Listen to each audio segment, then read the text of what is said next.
नमस्कार मित्रांनो, तर तुमच्या सर्वांच्या टेक केअरच्या कमेंटने आज मी एकदम ठणठणीत बरा झालेलो आहे आणि मला खूप फ्रेश वाटतंय आज. So thank you so much तुम्हा सर्वांना.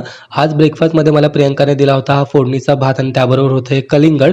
तर शेंगदाणे घातलेला फोडणीचा भात मला प्रचंड आवडतो. तुम्हाला आवडतो की नाही मला नक्की सांगा.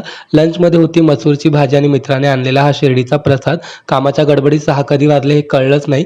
घरी गेल्यावरती चार्वीला घेऊन थोडंसं फिरायला गेलो बाहेर, तर वाटेत मला भेटली मम्मी आणि मला थोड्या वेळात येतो सांगून कधी गायब झाल्या हे कळलंच नाही आणि आल्या तर डायरेक्ट चार्वीला शूज घेऊन. चार्वी आता आपली हळूहळू चालायला लागली. घरी आल्यानंतर चार्वीने थोडीशी झोप काढली आणि लगेचच मला प्रियंकाने मस्त असं गरमागरम जेवायला वाढलं आणि जेवणाचा पहिला घास घेणार तेवढ्यातच चार्वीच्या रडण्याचा आवाज सुरू झाला आणि लेक उठली. मग काय चार्वीला घेता घेता जेवण पूर्ण केलं. जेवण झाल्यानंतर आज प्रियंकालाही थोडं बरं वाटत नव्हतं आणि मम्मीही खूप थकली होती. त्याच्यामुळे त्यांना म्हटलं तुम्ही दोघेही आराम करा आणि बाकीची सगळी आवरावर मी केली. एवढं तर मी त्यांच्यासाठी करूच शकतो. बाय द वे आजचा दिवस माझा संपलेला आहे. आता भेटूया उद्या. Bye bye.